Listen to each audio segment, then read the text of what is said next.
Students, তোমাদের সবাইকে Surajit Manna creations চ্যানেলের পক্ষ থেকে সুস্বাগতম। আমি তোমাদের জন্য এই ভিডিওতে সেকেন্ড সামেটিভ ইভ্যালুয়েশন 2024-এর ক্লাস 9-এর ভূগোলের এক্সের প্রশ্নপত্র তুলে ধরছি। তার আগে তোমাদের কাছে অনুরোধ, তোমরা ভিডিওটি পুরোটা দেখো, আর যারা আমার চ্যানেলে নতুন তারা এই চ্যানেলটিকে সাবস্ক্রাইব করে আমার চ্যানেলের পাশে থাকো। ভিডিওটিতে একটা লাইক দাও, কমেন্ট করো এবং ভিডিওটি তোমার একই ক্লাসে বন্ধু বান্ধবীদের মধ্যে শেয়ার করো।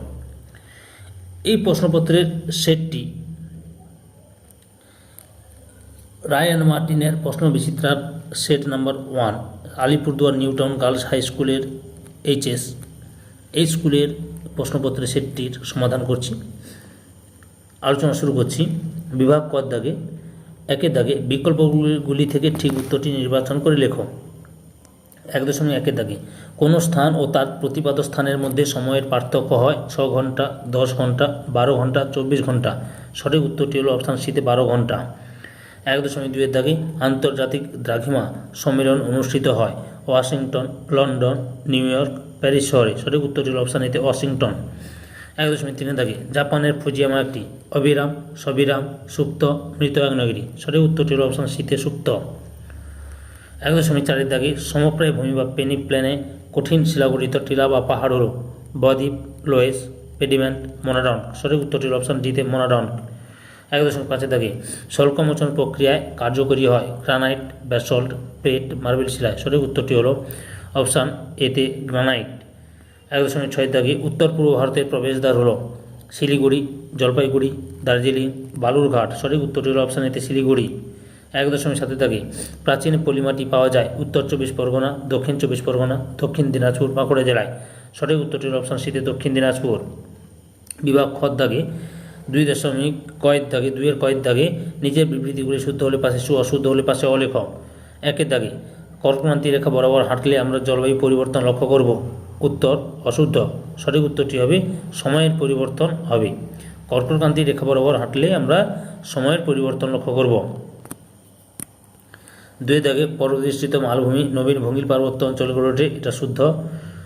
3 দাগে পুঞ্জিত ক্ষয় একটি ক্ষয়ীভবন প্রক্রিয়া, এটা হচ্ছে অশুদ্ধ। পুঞ্জিত ক্ষয় একটি অবরোহণ প্রক্রিয়া। ক্ষয় দাগে উপযুক্ত শব্দ বসে শূন্যস্থান পূরণ করো। 1 দাগে পশ্চিমবঙ্গের সর্বোচ্চ শৃঙ্গ হল ড্যাশ, উত্তর সান্দাকফু। 2 দাগে সমীর বৃত্তের মান ড্যাশ, উত্তর 43.5 ডিগ্রি উত্তর। 3 দাগে ড্যাশ প্রক্রিয়ায় পদার্থ মৃত্তিকার স্তর থেকে বিস্তরে সঞ্চিত হয়। সঠিক উত্তরটি হলো ইলিভেশন প্রক্রিয়ায়। গয়ের দাগে একটি বা দুটি শব্দে উত্তর দাও। 1 দাগে পাত শব্দটি প্রথম কে ব্যবহার করেন? উত্তর জেটি উইলসন। 2 দাগে পশ্চিমবঙ্গের দুঃখ কোন নদীকে বলা হয়? উত্তর দামোদর নদীকে। বিভাগ গয়ের দাগে নিচের প্রশ্নগুলির উত্তর সংক্ষেপে লেখো। 3.1 দাগে অক্ষাংশ কাকে বলে? উত্তর উভয় গোলার্ধের নিরক্ষরেখা থেকে উত্তরে বা দক্ষিণে পৃথিবীর কোনো স্থানের কৌণিক দূরত্বকে সেই স্থানের অক্ষাংশ বলে। অর্থাৎ নিরক্ষরেখার উত্তর বা দক্ষিণে অবস্থিত কোনো স্থান পৃথিবীর কেন্দ্রে নিরক্ষীয় তলের সঙ্গে যে কোণ উৎপন্ন করে তাকে অক্ষাংশ বলে। উদাহরণস্বরূপ কলকাতার অক্ষাংশ 22 ডিগ্রি 34 মিনিট। উত্তর বলতে বোঝায় কলকাতার নিরক্ষরেখা থেকে উত্তরে 22 ডিগ্রি 34 মিনিট কৌণিক দূরত্বে অবস্থিত। অথবা ক্রোনোমিটার কি? উত্তর ক্রোনোমিটার হলো সময় নির্ধারণকারী এক বিশেষ ধরনের ঘড়ি যা জাহাজের নাবিকদের কাজে লাগে। এই ঘড়ি গ্রিনিচের সময়কে সূচিত করে, তবে এটি যে কোনো দ্রাঘিমা রেখার স্থানীয় সময় অনুসারে ঠিক করা যায়। সাধারণত নাবিকরা এর সাহায্যে গ্রিনিচের সময় জেনে জাহাজের অবস্থান সম্পর্কে জানতে পারেন। 3.2 দাগে পর্যায়ন প্রক্রিয়া কাকে বলে? উত্তর ক্ষয়, বহন ও সঞ্চয় কার্যের মাধ্যমে অসমতল এবং বন্ধুর ভূপ্রকৃতি সমতল ভাগে পরিণত হওয়ার প্রক্রিয়াকে বলা হয় পর্যায়ন। এক কথায় অবরোহণ আরোহণ এর সম্মিলিত ফল হল পর্যায়ন। অথবা সমস্থিতিক আলোড়ন বলতে কী বোঝো? উত্তর গ্রিক শব্দ আইসো সমান সম এবং স্ট্যাটিক সমান স্থির, অর্থাৎ যে প্রক্রিয়ার মাধ্যমে ভূপৃষ্ঠে অবস্থিত বিভিন্ন উঁচু নিচু স্থান যেমন পর্বত, মালভূমি, সমভূমি প্রভৃতি পরস্পরের মধ্যে উচ্চতাগত সাম্য অবস্থা বজায় রাখার চেষ্টা করে তাকে সমস্থিতিক আলোড়ন বলে।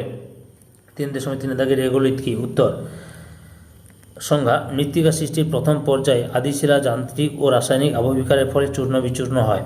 এই শিলাচূর্ণ ভূত্বকের উপর শিথিল ও কোমল একটি আবরণ সৃষ্টি করে, একে রেগোলিথ বলে। রেগোলিথই মৃত্তিকা সৃষ্টির প্রাথমিক পর্যায় ও প্রধান শর্ত। কালক্রমে বিভিন্ন জৈবিক, রাসায়নিক ও জৈব রাসায়নিক প্রক্রিয়ার মাধ্যমে রেগোলিথের সূক্ষ্ম শিলাচূর্ণ বিশ্লিষ্ট ও স্তরীভূত হয়ে মৃত্তিকা সৃষ্টি করে। প্রকৃতপক্ষে রেগোলিথ হল আবহবিকারের ফলে সৃষ্ট যাবতীয় বস্তুভারের অসমৃত স্তর। এই বস্তুটি শিলাচূর্ণ ও মৃত্তিকার মাঝামাঝি অবস্থায় উদাহরণ পর্বতের পাদদেশে ঢালে সঞ্চিত ট্যালাস, স্ক্রি ইত্যাদি হলো রেগোলিথ জাতীয় পদার্থ। অথবা আবহবিকারের দুটি ফলাফল লেখ। উত্তর 1 নম্বরে ভূ আস্তরণের উৎপত্তি। আবহবিকারের ফলে শিলাচূর্ণ সমূহ চূর্ণ বিচূর্ণ হয়ে এক প্রকার ভূ আস্তরণ সৃষ্টি করে, যা রেগোলিথ নামে পরিচিত। এটি শিলা ও মৃত্তিকার মধ্যবর্তী অবস্থা। 2 নম্বরে মৃত্তিকার উৎপত্তি। রেগোলিথ থেকে পরবর্তীকালে মৃত্তিকার সৃষ্টি হয়। ক্রান্তীয় মৌসুমী অঞ্চলে শুষ্ক ও আর্দ্র আবহাওয়ার কারণে রাসায়নিক আবহবিকারের হার অত্যন্ত বেশি। এই কারণে উক্ত অঞ্চলটিতে ল্যাটেরাইট মৃত্তিকার উদ্ভব ঘটে। 3.4 থেকে পশ্চিমী ঝামেলা কি? উত্তর পশ্চিমবঙ্গে শীতকালে উত্তর পূর্ব দিক থেকে শীতল ও শুষ্ক মৌসুমী বায়ু প্রবাহিত হয় বলে এ সময় ঝড় বৃষ্টি সাধারণত হয় না এবং শান্ত আবহাওয়া বিরাজ করে। তবে সুদূর পশ্চিমে ভূমধ্যসাগর থেকে সৃষ্টি হয়ে আসা নিম্নচাপের প্রভাবে পশ্চিমবঙ্গে ঝড় বৃষ্টি হয়। পশ্চিম দিক থেকে আসার কারণে এই নিম্নচাপ তথা ঘূর্ণিঝড়ে পশ্চিমী ঝঞ্ঝা বা পশ্চিমী ঝামেলা বলে। বৈশিষ্ট্য: পশ্চিমী ঝঞ্ঝার প্রভাবে 75 থেকে 100 সেমি পর্যন্ত বৃষ্টিপাত হয় ও পাহাড় তুষারপাত হয় ও অনেক বেলা পর্যন্ত কুয়াশা থাকে। অথবা ম্যানগ্রোভ অরণ্যের দুটি অভিযোজনগত বৈশিষ্ট্য লেখ। উত্তর 1 নম্বরে শ্বাসমূল। লবণাক্ত জলাভূমিতে ম্যানগ্রোভ উদ্ভিদের শ্বাস গ্রহণে অসুবিধা হয় বলে এক বিশেষ ধরনের মূল মাটির উপর অভিকর্ষের বিপরীতে বেরিয়ে আসে। এইগুলিকে শ্বাসমূল বলে। ঠেসমূল: নরম কাদামাটিতে জোয়ার ভাটার জল প্রবাহ সহ্য করে যাতে সোজাভাবে দাঁড়িয়ে থাকতে পারে, তার জন্য এই অরণ্যের অধিকাংশ বৃক্ষের গোড়ায় ঠেসমূল সৃষ্টি হয়। বিভাগ ভয়ত্যাগী। সংক্ষিপ্ত ব্যাখ্যামূলক উত্তর দেওয়া বিকল্প প্রশ্নগুলি লক্ষণীয়। 4.1 থেকে মহাবৃত্ত ও ক্ষুদ্রবৃত্তের মধ্যে পার্থক্য লেখ। উত্তরটি দেখো। মহাবৃত্ত এবং ক্ষুদ্রবৃত্ত।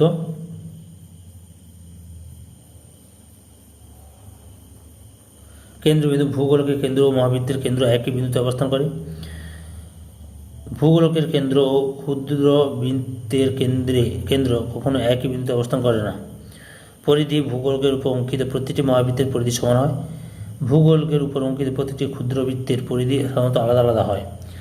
সমান ভাগ: মহাবৃত্ত বরাবর ভূগোলক ভাগ করলে সমান 2টি ভাগ হবে। ক্ষুদ্রবৃত্ত বরাবর ভূগোলকে কখনো সমান 2 ভাগে ভাগ করা যাবে না।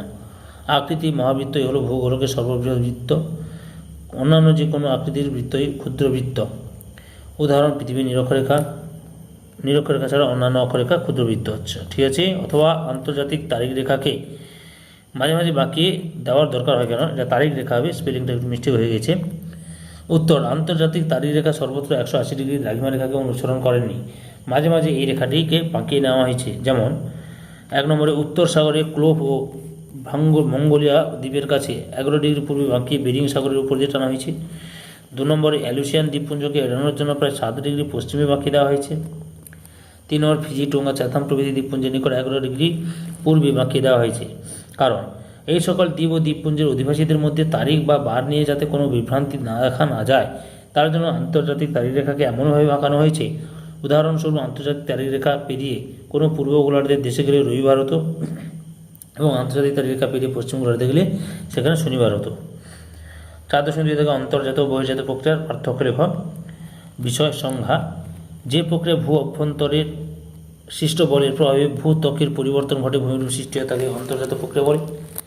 যে প্রক্রিয়া ভূপৃষ্ঠের বাইরের বিভিন্ন শক্তির প্রভাবে বিভিন্ন ভূমিরূপ সৃষ্টি হয় তাকে বহির্জাত প্রক্রিয়া বলে।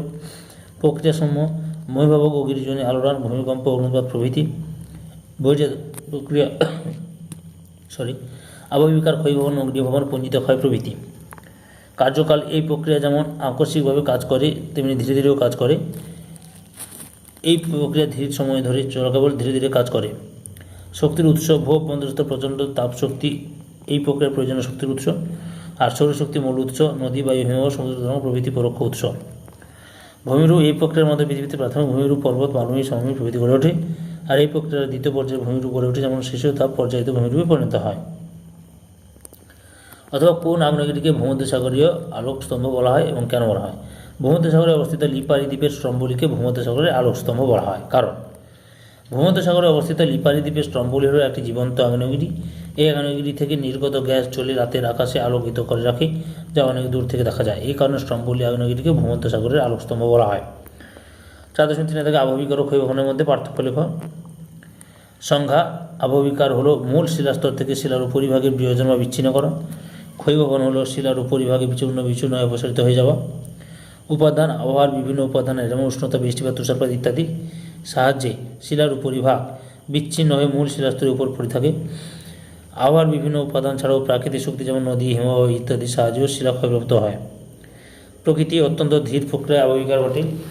ক্ষয়ভবন হচ্ছে খুব দ্রুত সংঘটিত হয়। উন্মুক্ততা, আবহবিকারের ফলে মূল শিলার অভ্যন্তরভাগে শিলাস্তর উন্মুক্ত হয়ে পড়ে না। ক্ষয়ভবনের ফলে মূল শিলার অভ্যন্তরভাগে শিলাস্তর উন্মুক্ত হয়ে পড়ে, তাই এই প্রক্রিয়াকে নগ্নীভবন বলে। অপসারণ, আবহবিকারের সঙ্গে অপসারণ প্রক্রিয়া যুক্ত নয়, ক্ষয়ভবনের সঙ্গে অপসারণ প্রক্রিয়া যুক্ত।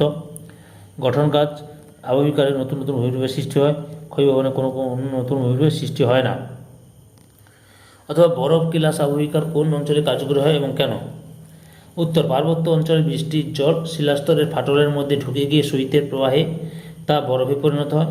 জল জমে বরফে পরিণত হলে তা আয়তনে শতকরা 10 ভাগ বেড়ে যায়। প্রসঙ্গত উল্লেখ্য যে শিলাস্তরে প্রবিষ্ট তীক্ষ্ণমুখী বরফের ফলাকে তুষারকিলক বলে। এর ফলে ফাটলের দুপাশে শিলাস্তরে প্রচণ্ড চাপের সৃষ্টি করে। এই চাপের প্রভাবে ফাটল ক্রমশ বৃদ্ধি পায় এবং শেষে শিলাস্তর ফেটে গিয়ে ক্ষুদ্র ক্ষুদ্র কোণযুক্ত শিলাখণ্ডে পরে সৃষ্টি হয়। এই প্রস্তরখণ্ডগুলি পর্বতের পাদদেশ বরাবর সমান্তরালভাবে জমা হলে তাকে ফেলসমার বা ব্লক স্প্রেড বলা হয়। আবার এই প্রস্তরখণ্ডগুলো পর্বতের গা বরাবর উপর নিচে অর্থাৎ উলম্বভাবে সঞ্চিত হলে তাকে স্ক্রি বা ট্যালাস বলে। হিমায়িত স্ফীতি, নাতিশীতোষ্ণ অঞ্চলের গ্রীষ্মকালে বৃষ্টির জল সছিদ্র মৃত্তিকার মধ্যে ঢুকলে শীতকালে তা শৈত্যের প্রভাবে বরফে পরিণত হয়। এর ফলে স্ফীত বরফের চাপে মাটি ফেটে যে আবহবিকার সংঘটিত হয় তাকে হিমায়িত স্ফীতি বলে। এরকম ঘটনা ঘটলে চাষাবাদের পক্ষে বিশেষ সুবিধা হয়। 4.4 উত্তরবঙ্গের নদ নদী বৈশিষ্ট্য লেখক। নদ নদী বৈশিষ্ট্যগুলি: 1 নম্বরে, এই অঞ্চলের নদীগুলি বেশিরভাগ হিমবাহ বা প্রস্রবণ থেকে সৃষ্ট। 2 নম্বরে, নদীগুলি মূলত দক্ষিণ ও দক্ষিণ পূর্ব বাহিনী। 3 নম্বরে, নদীগুলি বরফ গলা জলে পুষ্ট এবং নিত্যবহ। 4 নম্বরে, নদীগুলি অত্যন্ত খরস্রোতা বলে জলবিদ্যুৎ উৎপাদনের উপযোগী। 5 নম্বরে, নদীগুলির খাত খুব গভীর এবং ভি আকৃতির নেয়। 6 নম্বরে, নদীগুলি বেশিরভাগই বাংলাদেশে যমুনা নদীর উপনদী। 7 নম্বরে, নদীগুলি বন্যাপ্রবণ। 8 নম্বরে, এখানকার নদীগুলি কোনোটাই সরাসরি সমুদ্রে মেশেনি বলে নদীগুলিতে জোয়ার ভাটা হয় না। অথবা পশ্চিমবঙ্গের গ্রীষ্মকাল আর্দ্র ও শীতকাল শুষ্ক কেন? উত্তর, পশ্চিমবঙ্গের শীতকাল শুষ্ক প্রকৃতির এবং গ্রীষ্মকাল উষ্ণ আর্দ্র প্রকৃতির। তার কারণগুলি নিম্নলিখিত। পশ্চিমবঙ্গের শুষ্ক শীতকাল: 1 নম্বরে, সূর্যের দক্ষিণায়ন। পশ্চিমবঙ্গে ডিসেম্বর থেকে ফেব্রুয়ারি মাস পর্যন্ত সূর্য দক্ষিণ গোলার্ধে লম্বাভাবে কিরণ দেয়। উত্তর গোলার্ধের ক্রান্তীয় অঞ্চলে অবস্থিত পশ্চিমবঙ্গের উষ্ণতা তখন যথেষ্ট কম হয়, ফলে শীত ঋতু হয় এবং উষ্ণতা শুষ্কতা বিরাজ করে। তিব্বতের শুষ্ক শীতল বায়ু প্রবাহ দক্ষিণ গোলার্ধে প্রবল উষ্ণতার ফলে ওই অঞ্চলের নিম্নচাপ কেন্দ্রে বায়ু শূন্যতাকে পূরণ করতে তিব্বত অঞ্চল থেকে শীতল ও উষ্ণ শুষ্ক বায়ু এই রাজ্যের উপর দিয়ে প্রবাহিত হয় বলে শীত ঋতু শুষ্ক প্রকৃতির হয়। আর পশ্চিমবঙ্গে উষ্ণ আর্দ্র গ্রীষ্মকাল: 1 নম্বরে, লম্ব সূর্যরশ্মি। কর্কটক্রান্তি রেখার উপর সূর্যের লম্বভাবে কিরণ দেয়। পশ্চিমবঙ্গের উষ্ণতা বৃদ্ধি পায়, সমুদ্র থেকে জলীয়বাষ্পপূর্ণ বায়ু প্রবেশ করে ও মাঝে মাঝে কালবৈশাখী ঝড় হয়, ফলে আর্দ্রতা বাড়ে। মৌসুমী বায়ুর প্রবেশ: মে মাসের শেষের দিকে বঙ্গোপসাগর থেকে জলীয়বাষ্পপূর্ণ বায়ু মৌসুমী বায়ু পশ্চিমবঙ্গে প্রবেশ করায় উষ্ণতা প্রশমিত হয় এবং আর্দ্রতা বৃদ্ধি করে, ফলে গ্রীষ্মকালে এ রাজ্যে উষ্ণ আর্দ্র জলবায়ু দেখা যায়। বিভাগমত দাগে 5-এর দাগে যে কোনো একটি প্রশ্নের উত্তর দাও। 5.1-এর দাগে চিত্রসহ প্রধান 2 প্রকার মালভূমির উৎপত্তি বর্ণনা করো। উত্তর, পৃথিবীর প্রধান 4 প্রকার মালভূমি হল পরদৃষ্টিত মালভূমি, লাভা মালভূমি, ব্যবচ্ছিন্ন মালভূমি এবং মহাদেশীয় মালভূমি। 1 নম্বরে, পরদৃষ্টিত মালভূমি। এর মধ্যে যে কোনো দুটি, অর্থাৎ এখানে পরদৃষ্টিত মালভূমি এবং লাভা মালভূমি সম্পর্কে আলোচনা করলাম। প্রথমে পরদৃষ্টিত মালভূমি সংজ্ঞা: যে সকল মালভূমি প্রায় চারিদিকে পর্বত দ্বারা বেষ্টিত হয়ে সৃষ্টি হয় তাকে পরদৃষ্টিত মালভূমি বলে। সৃষ্টির কারণ: পাত সঞ্চালনের ফলে বা গিরিজনী আলোড়নের ফলে ভঙ্গীর পর্বত সৃষ্টির সময় পর্বতের মধ্যবর্তী নিচু অসমতল ভূমি প্রবল পার্শ্বচাপে উঁচু হয়ে পরদৃষ্টিত মালভূমির সৃষ্টি হয়। বৈশিষ্ট্য: ভঙ্গিল পার্বত্য অঞ্চলে এই মালভূমি দেখা যায়। এগুলি অধিক উচ্চতা বিশিষ্ট হয়। মালভূমিগুলি পাললিক শিলায় গঠিত হয় এবং এতে জীবাশ্ম থাকতে পারে। চারিদিক পরিবেষ্টিত হয়। এখানকার পরিবেশ শুষ্ক প্রকৃতির হয়। উদাহরণ: তিব্বত মালভূমি, বৃহত্তম পরিবেষ্টিত মালভূমি, পামির মালভূমি, উচ্চতম মালভূমি প্রভৃতি। এই ছবিটা দেখবে, ছবিটা স্ক্রিনশট নিয়ে আঁকতে পারো, নাহলে তোমাদের বইতেও রয়েছে। 2 নম্বর ভূমিরূপ লাভা মালভূমি সংজ্ঞা: ভূপৃষ্ঠে ক্রমাগত লাভা সঞ্চারের ফলে যে মালভূমি সৃষ্টি হয় তাকে লাভা মালভূমি বলে। সৃষ্টির কারণ: ভূত্বকের কোনো ফাটল বা ছিদ্রপথ দিয়ে ভূগর্ভের উত্তপ্ত ম্যাগমা ধীরে ধীরে বিদার ও অগ্নুৎপাতের মাধ্যমে ভূপৃষ্ঠে বাইরে বেরিয়ে এসে লাভারূপে শীতল ও কঠিন হয়ে সঞ্চিত হয়। এইভাবে ক্রমাগত বিস্তীর্ণ অঞ্চল জুড়ে লাভা সঞ্চিত হয়ে উঁচু মালভূমির সৃষ্টি হয়। বৈশিষ্ট্য: সাধারণত মহাদেশের অভ্যন্তরে এই মালভূমি দেখা যায়। এই মালভূমি প্রধানত ব্যাসল্ট শিলায় গঠিত হয়। পর্যায়ক্রমে লাভা নিঃসরণের ফলে এই মালভূমিতে সিঁড়ি ও মতো ভূমিরূপ সৃষ্টি হয়। মালভূমির মাটি সাধারণত কালো রঙের হয়। এই মালভূমি উপরিতল চ্যাপ্টা হয়। উদাহরণ: দাক্ষিণাত্য মালভূমি, কলম্বিয়া মালভূমি, ইথিওপিয়া মালভূমি প্রভৃতি। এই ছবিটা আঁকবে তোমরা। ওকে, এরপরে 5.2 এর দাগের প্রশ্ন, পশ্চিমবঙ্গের জলবায়ু নিয়ন্ত্রক সমূহ আলোচনা করো। উত্তর, পশ্চিমবঙ্গের জলবায়ু বেশ কতগুলি বিষয়ের দ্বারা নিয়ন্ত্রিত হয়। জলবায়ু নিয়ন্ত্রকগুলি হলো: 1 নম্বরে অক্ষাংশ। অক্ষাংশে তারতম্যের সঙ্গে সঙ্গে জলবায়ুর পরিবর্তন দেখা যায়। কর্কটক্রান্তি রেখা পশ্চিমবঙ্গের পুরুলিয়া, বাঁকুড়া, পূর্ব বর্ধমান, পশ্চিম বর্ধমান, নদীয়া জেলার উপর দিয়ে প্রসারিত, তাই এই রাজ্যের জলবায়ু উষ্ণ প্রকৃতির। 2 নম্বরে হিমালয় পর্বত। এই রাজ্যের উত্তরে হিমালয় পর্বত অবস্থিত। আর্দ্র দক্ষিণ পশ্চিম মৌসুমী বায়ু এই পর্বতে বাধা পেয়ে এই রাজ্যে শৈলক্ষে বৃষ্টিপাত ঘটায়। আবার সাইবেরিয়া অতি শীতল বায়ু এই পর্বতে বাধা প্রাপ্ত হয়ে বলে আমাদের রাজ্যে শীতের তীব্রতাও কম। 3 নম্বরে ভূমির উচ্চতা। ভূপৃষ্ঠ থেকে উপরের দিকে উচ্চতা বৃদ্ধির সঙ্গে সঙ্গে উষ্ণতা কমতে থাকে, তাই অধিক উচ্চতায় অবস্থিত হওয়া দার্জিলিংয়ের জলবায়ু শীতল প্রকৃতির। আবার কম উচ্চতার জন্য কলকাতার জলবায়ু উষ্ণ প্রকৃতির। 4 নম্বরে বায়ুপ্রবাহ। বায়ুপ্রবাহ পশ্চিমবঙ্গের জলবায়ুকে নিয়ন্ত্রণ করে। যেমন দক্ষিণ পশ্চিম মৌসুমী বায়ুর প্রভাবে পশ্চিমবঙ্গে বর্ষাকালে বৃষ্টিপাত হয়। শীতকালে উত্তর পূর্ব মৌসুমী বায়ুর প্রভাবে পশ্চিমবঙ্গে ঠান্ডা পড়ে। গ্রীষ্মকালে স্থানীয় বায়ু লু এর প্রভাবে এ রাজ্যে তাপপ্রবাহ চলে। আবার কালবৈশাখীর প্রভাবে মাঝে মাঝেই ঝড় বৃষ্টি, শিলাবৃষ্টি হয়। শীতকালে মাঝে মাঝে পশ্চিম দিক থেকে আগত বায়ুর পশ্চিমী ঝঞ্ঝার প্রভাবে সৃষ্টি হয়। 5 নম্বর পয়েন্ট রয়েছে সমুদ্রের প্রভাব। জলভাগের তাপগ্রহণ ও বিকিরণ ক্ষমতা কম হয় সমুদ্রের তীরবর্তী অঞ্চলের জলবায়ু সমভাবাপন্ন হয়। আবার সমুদ্র থেকে দূরে জলবায়ু চরম ভাবাপন্ন হয়। যেমন বঙ্গোপসাগরের কাছে অবস্থানের জন্য পূর্ব মেদিনীপুর জেলার জলবায়ু সমভাবাপন্ন। অন্যদিকে সমুদ্র থেকে দূরে অবস্থানের জন্য পুরুলিয়া, বাঁকুড়া জেলার জলবায়ু চরমভাবাপন্ন। সমুদ্র উপকূলে সৃষ্ট ঘূর্ণিঝড় আয়লা শরৎকালে আশ্বিনের ঝড় পশ্চিমবঙ্গের জলবায়ুর উপর প্রভাব ফেলে। 6 নম্বর মৃত্তিকা। মাটির গ্রথন ও গঠনের উপর তাপ গ্রহণের তারতম্য দেখা যায়। যেমন পশ্চিমবঙ্গের পশ্চিমের মালভূমি অঞ্চলে মাটি দ্রুত গরম ও ঠান্ডা হয়ে যায়, কিন্তু গাঙ্গেয় সমভূমির নবীন পলিমাটি ধীরে ধীরে তাপ গ্রহণ করে, তাই জলবায়ুও তারতম্য দেখা যায়। 5.3 দেখে গ্রিনিচ যখন সকাল 7টা তখন কোনো একটি স্থানে স্থানীয় সময় বিকেল 5টা হবে। এখানে 5টা লেখা নেই, সরি, একটু স্পেলিং মিস্টেক হয়েছে। বিকেল 5টা হবে। প্রশ্নটা একটু তোমরা ঠিক করে তুলে নেবে। গ্রিনিচে যখন সকাল 7টা তখন সকাল 9টা হবে। একটু স্পেলিংটা মিস্টেক হয়ে গেছে। আচ্ছা, আমি একটু ঠিক করে দিচ্ছি।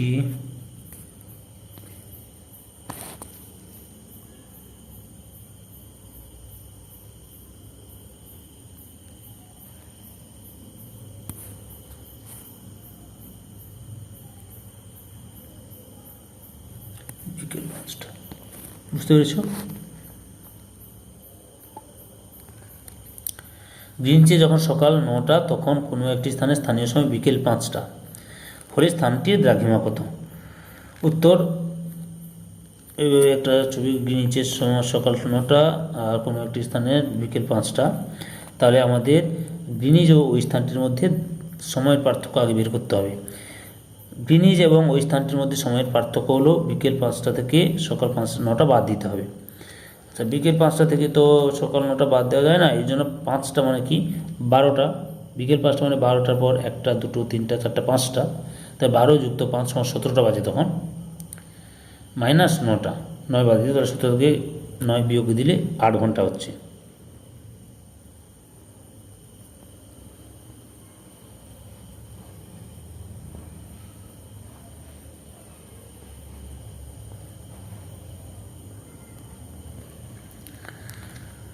এক ঘন্টা। এরপরে তাহলে মোট সময়ের পার্থক্য হলো 8 ঘন্টা।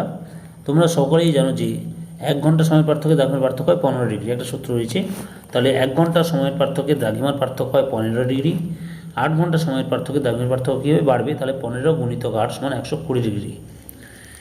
অর্থাৎ গ্রিনিচ ও ওই স্থানটির মধ্যে সময়ের পার্থক্য হলো 120 ডিগ্রি। যেহেতু গ্রিনিচের থেকে ওই স্থানের সময় এগিয়ে, তাই ওই স্থানটি গ্রিনিচের পূর্ব দিকে অবস্থিত হবে। অতএব ওই স্থানটি দ্রাঘিমা 0 ডিগ্রি যুক্ত 120 ডিগ্রি সমান 120 ডিগ্রি পূর্ব। পুরো ভিডিওটি দেখার জন্য তোমাদেরকে অসংখ্য ধন্যবাদ।